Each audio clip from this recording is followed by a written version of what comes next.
Hi everyone. So welcome to our next lecture on Sangam age. तो today we will discuss the Sangam age. तो संगम as में basically ये एक southern India का time period है जो 3rd सेंचुरी BCE से लेके 3rd सेंचुरी CE तक है। बेसिकली संगम का मतलब होता है गैदरिंग, और ये गैदरिंग जो है मदुरई में होती थी। ठीक है, अब ये मदुरई में गैदरिंग होती थी तो अब क्वेश्चन राइज होता है कि गैदरिंग किस चीज़ की होती थी। गैदरिंग होती थी बेसिकली लिटरेचर वगैरह के लिए। ठीक है, तो इसीलिए इसको यहाँ पे बोला गया कि भाई जो गैदरिंग है ये तमिल लिटरेचर का पीरियड है। एंड ठीक है, तमिल लिटरेचर पे यहाँ पे काफ़ी सारी हमें ये हमारा एक लिटरेरी सोर्स की तरह काम करता है कि हम साउदर्न इंडिया की हिस्ट्री जान सकते हैं।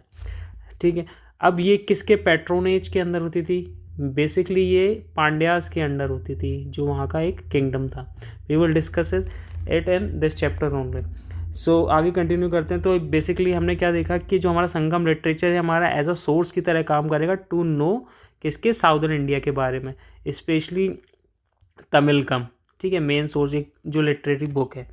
अब इसका टाइम पीरियड हमने एज वी नो हमें पता है कि 3rd सेंचुरी BC से 3rd सेंचुरी CE तक है।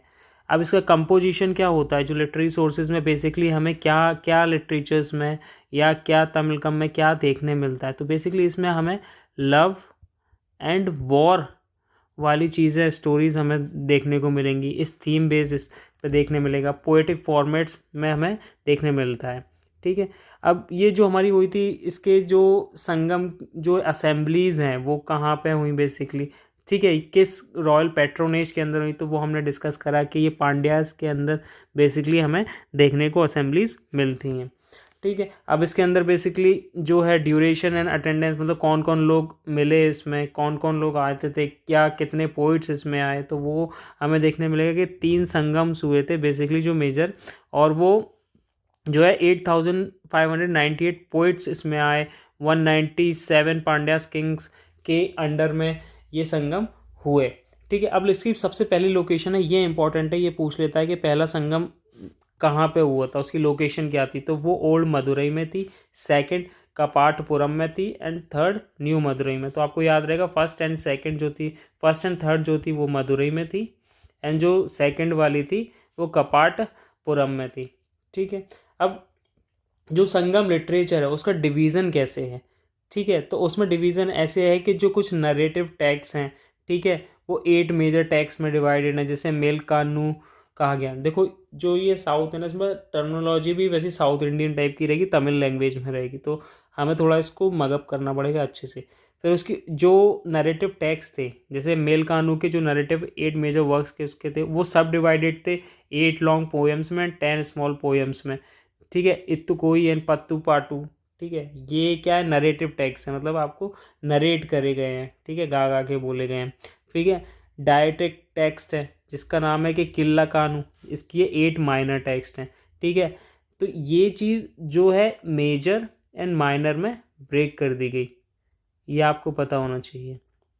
अब मलेकानू जो मेजर टेक्स्ट है, किल्ला कानकू ये आपका 8 माइनर वर्क्स हैं। इसके बीच में तमिल को डिवीज़न करा, बस आप इसमें इतना ही जानो। ठीक है, मूविंग फर्दर, अब जो हिस्टोरिकल मेंशन संगम का कहाँ कहाँ में हमें देखने मिलता है संगम लिटरेचर का, तो हमें अशोका के रॉक एडिक्ट्स में मिलता है। ठीक है, वो कहाँ पे मिलेगा, 4 neighbouring kingdoms of South India, Cholas, Cheras, Pandyas and Satyaputras. Hathi Gumpha inscription में देखने को मिलेगा, जो कारवेला किंग ऑफ कलिंग में है, तो वहाँ पे भी उसका मेंशन आपको देखने मिलेगा संगम लिटरेचर का। फिर जो संगम लिटरेचर में कुछ इम्पॉर्टेंट वर्क्स हुए थे जो कि हमें जानने पढ़ेंगे। रीज़न बिंग क्योंकि ये MPPSC की क्वेश्चन के हिसाब से बहुत इंपॉर्टेंट हो जाते हैं। तो वो बेसिकली 4 हैं। इसमें आपके इसके वर्क और उनके ऑथर का पता होना बहुत ज़रूरी है। अगर आप UPSC की तैयारी कर रहे हैं तो आपको बेसिकली इसका थोड़ा बहुत डिस्क्रिप्शन का भी पता होना चाहिए। रीज़न बिंग इस पर क्वेश्चन आ चुका है। तो आपको ये बेसिकली 4 संगम लिटरेचर्स हैं जो पता होने चाहिए।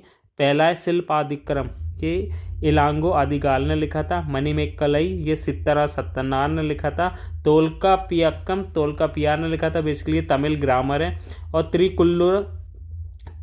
तिरुकुरल तिरुवल्लुर ने लिखी थी, ये फिलॉसफी और के बारे में बताता है ज़्यादा, जो तमिल लिटरेचर में। ठीक है, तो बेसिकली ये 4 आपको पता होने चाहिए, इसको आप वेरी इंपॉर्टेंट है, मार्क कर लीजिए और इसको आपको याद रखना है। फिर हम बात करते हैं कि तमिल जो लिटरेचर है वहाँ पे उसकी पॉलिटीज़ के बारे में भी देखा है, तो हम वो पॉलिटी भी देखते हैं। तो मेन किंगडम बेसिकली वहाँ पे 3 थे, चोला, चेरा एंड पांड्या। ठीक है, अब इन दोनों के बीच में राइवलरीज थी। बेसिकली इन किंगडम्स के बारे में हम एक एक करके देखते हैं। तो चोला किंगडम के पहले बारे में जानते हैं। तो चोला किंगडम का कैपिटल था Kaveripattam, Puhar and Uraiyur, famous for cotton trade. तो ये इंपॉर्टेंट इसमें हो गया कि ओराइवोर किस लिए फेमस था, वो था कॉटन के लिए फेमस। ठीक है, टेरिटरीज इनकी कहाँ थी, नॉर्थ ईस्ट ऑफ पांड्या। तो मतलब यहाँ है तो पांड्याज यहाँ आ गए, यहाँ पे चोलाज हो गए, ये चेराज हो गए। यस, तो ये यहाँ पे चेराज हो गए हमारे, ये चोला हो गए और ये पांड्याज हो गए। तो नॉर्थ वेस्ट ऑफ किसके, पांड्या के आपको देखने मिलेगा कि हमारे चोलास मिलते हैं, sorry north east of Pandyas. ठीक है, अब इसमें 2 बेसिकली रिवर्स थी, पेन्नार और वेल्लार रिवर्स के बीच में जो है चोलाज एम्पायर था। इनका एम्बलम था टाइगर और ये ट्रेड करते थे कहाँ से, कावेरीपट्टम, उराइवोर और अरिकमेदु, ये 3 इसके ट्रेडिंग पोर्ट्स थे। तो ये इंपॉर्टेंट चीज़ हो जाती है कि जो चोलास के 3 इंपॉर्टेंट ट्रेडिंग पोर्ट्स थे वो कावेरीपट्टम, उराइवोर और अरिकामेदु, ये 4 ट्रेडिंग पोर्ट्स थे। अब इसके जो बहुत प्रोमिनेंट किंग थे, जो जिन्होंने बहुत अच्छे से रूल करा, वो था इलारा जिसने 50 ईयर्स रूल, और करिकाल जिन्होंने, ठीक है, founded Puhar and construction dam on the Kaveri river. तो this is all about Chola dynasty. अब पांड्या डायनेस्टी की बात करते हैं जो यहाँ पे मौजूद थी, ठीक है, जो केरला वाले रीजन में। तो इसकी बेसिकली कैपिटल था मदुरई और यही इनका ट्रेड और इंडस्ट्री वाला रीजन था, मदुरई वाला। फिर इनकी territory southern most and south eastern point of peninsula, जो कि हमने देखा कि इंडिया के ये वाले पार्ट में मिलेगा। एम्बलम इनका फिश था। चोला का क्या एम्बलम था, वो था टाइगर। ट्रेड फीचर्स की बात करें तो इनने, अब देखो ये बेसिकली कहाँ पे मिलेंगे, ये बेसिकली तटीय इलाके में मिलेंगे, मतलब कोस्टल रीजन से मिलेंगे। तो इनका ट्रेड भी किससे होगा, है ना, आउट ऑफ ओवरसीज ट्रेड होगा इनका। ठीक है, अब ओवरसीज ट्रेड होगा तो इनका रोमन से ट्रेड था। ठीक है, और ये मेंशन क्या किसने करा था, मेगास्थनीज। मेगास्थनीज याद करो कि ये कौन था, इसने कौन सी बुक लिखी थी, आप मेरे को कमेंट सेक्शन में बताइए। और इसका मेंशन जो चोलास का, सॉरी पांड्यास का जो मेंशन है वो रामायण और महाभारत में भी देखने को मिलता है। और इसके जो बहुत ही पावरफुल किंग थे उनका नाम था नेंदुजिलैन। ठीक है, वो वेल्दी एंड प्रॉस्पेरस काफ़ी करा था, अपने किंगडम को काफ़ी अच्छी तरीके से रूल करा था। नेक्स्ट आता है हमारा चेरा। चेरा का बेसिकली ये मालाबार रीजन में है, ये वेस्टर्न और नॉर्दर्न साइड ऑफ चोला मिलता है ये वाला पार्ट। ये वाला पार्ट जो है ये हमारा चेरा रूल कर रहे थे उस टाइम पे। ठीक है, मालाबार भी यही है। टेरिटरी इनकी west and north of Pandya as we discussed. और इनका एम्बलम है बो एंड एरो। फिर नोटेबल इसके किंग थे जो सेन गुप्ता थे। इन्होंने काफ़ी मतलब अच्छी तरह रूल करा और वहाँ पे एक फेमस वर्शिप मतलब स्टोरी कही गई, जो कि बताऊँ, हमने ऊपर जो हमने नोटेबल्स बुक्स पढ़ी थी, तो सिल्लिपनादिकम, ये वाली प्रोनाउंसिएशन इसका बहुत टफ है, सिल्लिपादिकरण। ठीक है, इसमें आपको देखो कन्नगी एंड माधवी की लव स्टोरी के बारे में बताया गया। तो सेम कहाँ की स्टोरी थी, चेरा की, जो कि सेन गुत्तुवम, ठीक है, इनके ड्यूरेशन में हुई थी। और उन्होंने उनका फिर टेम्पल भी बनाया था, कन्नगी पट्टी कल्ट, मतलब कन्नगी एक कल्ट चालू हो गया था उस पर। तो बेसिकली ये लव स्टोरी के बेस पे स्टोरी पे इनको रखा गया था। इनके फॉरेन रिलेशंस भी थे विद चाइना। ठीक है, फिर इंपॉर्टेंट ट्रेड्स भी इन्होंने करे। Muzirispattam and Roman empire Augustus was constructed. अब ये चीज़ हो गई। अब वहाँ पे जो हमारा था साउदर्न इंडिया का, उसका एडमिनिस्ट्रेशन की बात करते हैं तो आपको देखने मिलेगा कि किंगडम वहाँ पे कैसे डिवाइड थे। किंगडम वहाँ पे देखो मैं बताता हूँ आपको। पहले तो मंडलम होते थे। मंडलम हो गया कि प्रोविंस हो गए, उसके बाद नाडु हो गए। नाडु मतलब एक बहुत बड़ा रीजन हो गया, उससे बड़ा हो गया प्रोविंस। ठीक है, उसके बाद नाडु के बाद आ गया और ये छोटे छोटे टाउन होते थे। फिर सिरोर आ गया, ये विलेज होते थे। टाउन बड़ा होता है ना, देन विलेज। फिर आ गया आपका पेरोर। पेरोर बेसिकली लार्ज विलेज होते थे, ये सिरोर से बड़े होते थे। ठीक है, तो मंडलम, नाडु और सिरोर एंड पेरू, तो ये आपको एडमिनिस्ट्रेशन देखने मिलेगा कि इस तरीके से डिवाइड थे। अब किंग्स जो अपने आप को टाइटल देते थे वो देते थे को, मन्नन, वेनन, कौरवन, इरावन। तो ये इतना इंपॉर्टेंट नहीं है, बट यू शुड नो कि भाई ये जो हमारा ये वाला पार्ट है डिवीज़न कैसे था। फिर सोशल क्लास वैसे वहाँ पे कैसी थी, तो अरासर रूलिंग क्लास थी, कदासिया लोअर क्लास, अंतगार प्रीस्ट, वेनार, वेल्लार ये एग्रीकल्चर्स थे। तो ये बेसिकली सोशल क्लास में डिवाइड थे। डोमिनेंट क्लास वहाँ पे रिच मर्चेंट जैसे वेल्लास थे, वो वहाँ पे रिच मर्चेंट्स वगैरह होते थे। अब वेमेंस की क्या कंडीशन थी, जो हमारा साउदर्न इंडिया वाला पार्ट था चोला चेरा पांड्या वाला, तो वुमेन्स की वहाँ पे काफ़ी रिस्पेक्ट करी जाती थी, काफ़ी करेजियस होती थी, क्रिएटिविटी होती थी और स्पिरिचुअलिटी होती थी।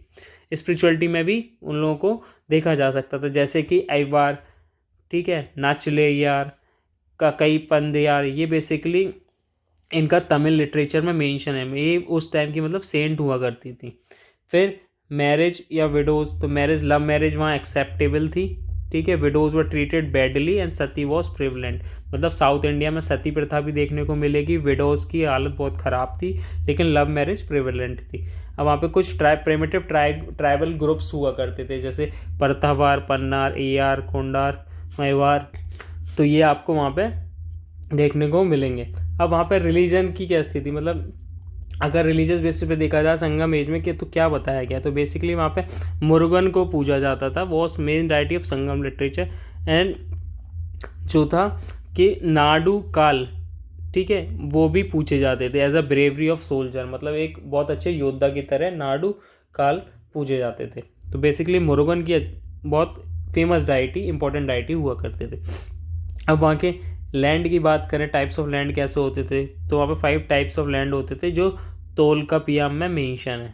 तो कुरिंजिनी, मुल्लई, मारूदम, नेद्याल, ठीक है, पलई, बेसिकली ये और इन डेप्थ में है, तो आपको एक बार प्रोमिनेंट चीज़ें जानने की ज़रूरत है आपको संगम लिटरेचर के बारे में कि वो क्या था, इसके अंदर क्या क्या चीज़ें थी। इतना इन डेप्थ में वैसे एमपीपीएससी पूछता नहीं है।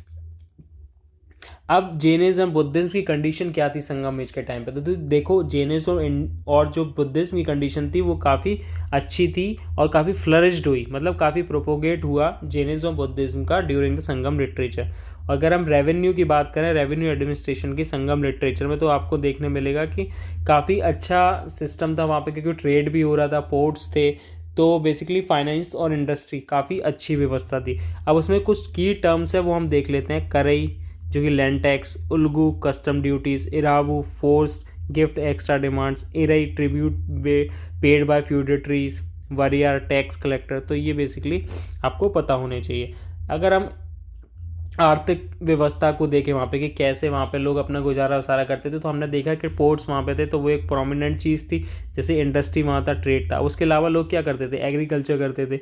ऑक्यूपेशन क्या था कि लोग हंटिंग भी कर रहे हैं, फिशिंग भी कर रहे हैं, क्योंकि समुद्र के किनारे था, ठीक है, राइस उगा रहे हैं, एग्रीकल्चरिस्ट हैं, पेस्टोरल हैं, चरवाहा वाली कंडीशन कर रहे हैं, मतलब कंडीशन प्रिवेल कर रही थी वहाँ पे। एक्सपोर्ट इम्पोर्ट भी कर रहे थे, हमने देखा, जैसे एक्सपोर्ट कर रहे थे muslin, grass bed, PL, sandalwood, perfume, black pepper, तो ये सारी चीज़ें जो है एक्सपोर्ट कर रहे थे। इम्पोर्ट क्या कर रहे थे गोल्ड, सिल्वर, मूंगा, ऑलिव ऑयल, ड्राई फ्रूट्स, तो ये सारी चीज़ें जो है क्या कर रहे हैं, ये इंपोर्ट कर रहे थे। गोल्ड एंड सिल्वर ट्रेड, जैसे large quantity of gold and silver imported into India, तो गोल्ड एंड सिल्वर जो है हमने हड़प्पा में भी देखा था कि हम जो है गोल्ड और सिल्वर को काफ़ी ज़्यादा मात्रा में इंपोर्ट करते थे, तो आज भी कंडीशन वो प्रिवेल कर रही है। और आज की प्रेजेंट की कंडीशन भी देखें तो गोल्ड और सिल्वर हम बाहर से ही इंपोर्ट करते हैं। अब कुछ नोटेबल और सोर्सेज है जिसके हमें संगम लिटरेचर से पता लगता है, तो वो प्लेनी से पता लग सकता है। और प्लॉटोनमी जो जोग्राफी है, डिस्क्राइब द ट्रेड इम्बैलेंस, कि कैसे जो है ट्रेड होता था और कितना इम्बैलेंस होता था, कौन ज़्यादा मात्रा में पैसे कमा रहा था या किस पे डेफिशिएट था या नहीं था, तो ये चीज़ें भी देखने पड़ेंगी, ठीक है। फिर बेसिकली कुछ है कि मानसून की डिस्कवरी कैसे हुई, तो वो हिपेपुलस ने डिस्कवरी करी थी, ठीक है। Boost trade between India and west का। फिर सिल्क ट्रेड रूट के बारे में भी यहाँ पे आपको देखने मिलेगा कि silk trade route with China कैसे था, तो तमिल मंडलम में इसको बताया गया है। मेन सोर्सेज ऑफ इनकम क्या था, लैंड रेवेन्यू था, कस्टम ड्यूटीज़, फॉरेन ट्रेड्स होते थे। ट्रेड्स कैसे, आपको पता ही है कि इंडस्ट्री और कोस्टल एरिया से तो ट्रेड होगा, फॉरेन ट्रेड्स, कस्टम ड्यूटीज़ लगती थी उस पर, लैंड से रेवेन्यू होता था। बूटी कैप्चर्ड इन वॉर, अगर कोई वॉर हो रही है तो जहाँ से भी जो लूटा गया, ठीक है, वो कैप्चर कर लिया गया। फिर megalithic life, evidence of megalith life is found in Sangam text. तो मेगालिथ्स लाइफ के बारे में भी हमें देखने को मिला है संगम लिटरेचर के बारे में। तो this is all about the Sangam literature. ठीक है, तो आपको बेसिक चीज़ें इसमें पता लगी गई हैं। तो देखो आपको इसमें पढ़ना क्या क्या, मैं एक बार आपको ओवरव्यू दे देता हूँ इस चीज़ का। आपने समझ तो लिया ही ये पूरा चैप्टर। तो आपको इसमें बेसिकली पढ़ना है संगम लिटरेचर में कि संगम लिटरेचर, संगम एज क्या होता है, वो कब से कब तक था, उसका टाइम पीरियड क्या था, और जो संगम टेक्स्ट है या संगम लिटरेचर उसमें किस तरह की जो थीम्स थी, कंपोजिशंस थे वो थे। ठीक है, उसकी लोकेशन कहाँ थी, लोकेशन कहाँ कहाँ हुए थे, तो ये इंपॉर्टेंट इस चैप्टर में से। सेकंड कि वो उनका डिवीज़न कैसे हुआ, तो आपने मोटे तरीके से देख लिया, 8 मेजर वर्क्स थे और 18 मेजर वर्क थे और 18 माइनर वर्क्स थे। तो अब वो भी आपने देख लिया यहाँ पे। अब ये संगम लिटरेचर का और कहाँ पे जो है हमें मेंशन दिखता है, तो वो हमें अशोका के रॉक एडिक्ट्स वो आपने देख लिया, और हाथी गुम्फा इंस्क्रिप्शन जो कलिंगा में है। ठीक है, वो देख लिया आपने। अब संगम लिटरेचर में आपको कुछ नोटेबल्स, कुछ बुक्स हैं और उनके उनके राइटर्स हैं, ऑथर्स हैं, वो आपको पता होने चाहिए, वो आपने यहाँ से पता कर लिया। आपको थोड़ी बहुत पॉलिटी पता होनी चाहिए कि हाँ भाई कैसा कैसा था, कैसे ट्रेड रूट थे, चोला चेरा पांड्या के बारे में उनकी लोकेशन पता होनी चाहिए। ठीक है, अब जब लोकेशन पता लग गई तो आप थोड़ा बहुत ट्रेड रूट के बारे में जान लो, क्योंकि कोस्टल एरिया था तो ट्रेड रूट होगा, तो आपको पता होने चाहिए हर किंगडम के बारे में कि भाई चोला में क्या था, पांड्या में क्या था और चेरा में क्या था। जब आपने ये पता कर लिया उसके बाद थोड़ा बहुत एडमिनिस्ट्रेशन में पता होना चाहिए कि एडमिनिस्ट्रेशन में इनका ऐसे ऐसे था, मंडलम, नाडु और सिरु, पेरोर, तो इस तरीके से डिवीज़न था। और उसमें सोशल क्लास में वुमेन की कंडीशन अच्छी थी, बट लव मैरिज प्रिवेल थी, बट जो है सती प्रथा प्रिवेल कर रही थी। और साथ ही साथ इसमें जो है कि विडो की जो है ट्रीट अच्छे से नहीं करा जाता, ट्राइबल ग्रुप्स भी थे। फिर इसके बाद हम डोमिनेंट क्लास देखेंगे तो थोड़ा बहुत क्लास में डिवीज़न था, वो डिवीज़न पता होना चाहिए। नाम नहीं भी याद रहेगा तो कोई इशू नहीं, क्योंकि इतना मेजर इंपॉर्टेंट है नहीं MPPHCA के हिसाब से। फिर आपका जैन बुद्धिज्म का अच्छा सा प्रिवेल कर रहा था, ये भी आपको बस ऊपर ऊपर से पता होना चाहिए। फिर इकोनॉमी के बारे में आपको ज़रूर पता होना चाहिए कि वहाँ पे कौन कौन सी क्या इकोनॉमी, क्या अर्थव्यवस्था थी और किस चीज़ से लोग सर्वाइव कर रहे थे। तो एग्रीकल्चर, इंडस्ट्री एंड ट्रेड ये मेजर रूट्स हैं, और क्या कर रहे थे, पेस्टोरल, हंटिंग, फिशिंग, ये सब कर रहे थे। इंपोर्ट एक्सपोर्ट क्या हो रहा था ये आपको थोड़ा बहुत पता होना चाहिए कि हम गोल्ड सिल्वर जो है इंपोर्ट कर रहे थे, बाकी जो खाने पीने वाली चीज़ें, मेडिसिनल यूज़ है, ये हम जो है एक्सपोर्ट कर रहे थे। फिर मानसून विंड है, आपको पता होना चाहिए कि किसने इसका डिस्कवरी करी थी मानसून विंड की, बात तो हिपैपलस सॉरी, तो ये आपको पता होना चाहिए। So this is all about this chapter. हम मिलते हैं नेक्स्ट लेक्चर में।